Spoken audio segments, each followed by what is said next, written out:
I was 18 years old when I got married. I belonged to a very conservative family, a Baloch family, where good daughters never say no to their parents. My father wanted me to get married, and all I said was, if that makes you happy, I'll say yes. And of course, it was never a happy marriage.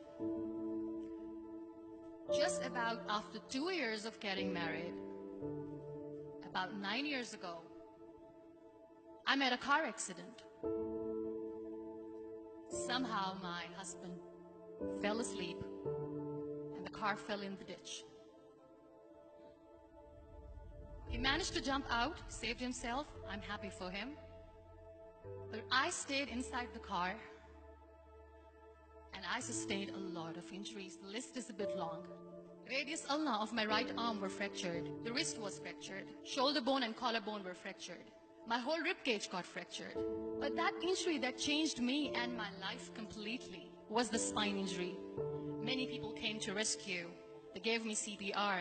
They dragged me out of the car. And while they were dragging me out, I got the complete transection of my spinal cord. Those 2.5 months in the hospital were dreadful. I was at the verge of despair. One day, doctor came to me and he said, well, I heard that you wanted to be an artist, but you ended up being a housewife. I have a bad news for you. You won't be able to paint again. Next day, doctor came to me and said, your spine injury is so bad, you won't be able to walk again. I took a deep breath and I said, it's all right.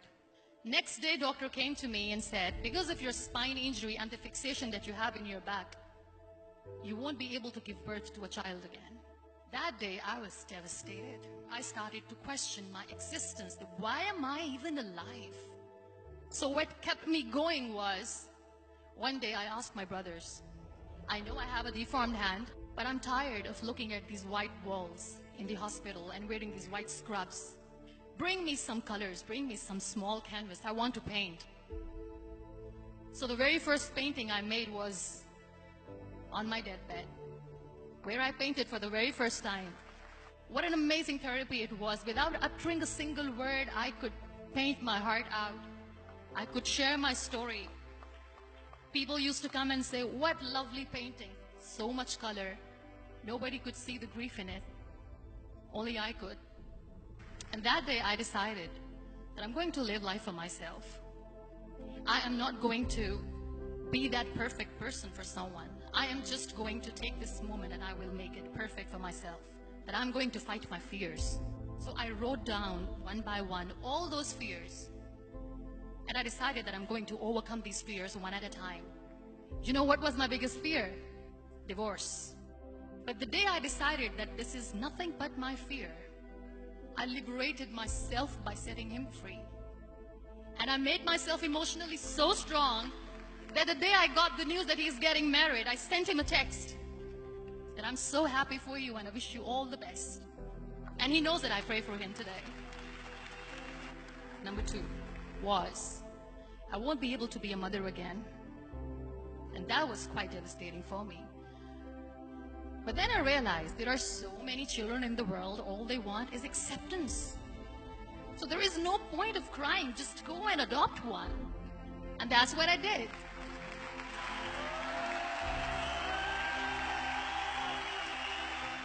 I gave my name in different organizations, different orphanages, and I waited patiently.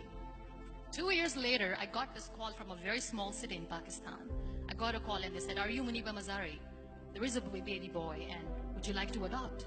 I could literally feel the labor pain. I said, yes, yes, I am going to adopt him. I am coming to take him home. And that day, I was 2 days old, and today he's 6. You know, when you end up being on the wheelchair, what's the most painful thing? People think that they will not be accepted by the people because we, in the world of perfect people, are imperfects. So I decided to appear more in public. I started to paint. I have done a lot of modeling campaigns. I decided that I'm going to join the national TV of Pakistan as an anchor person.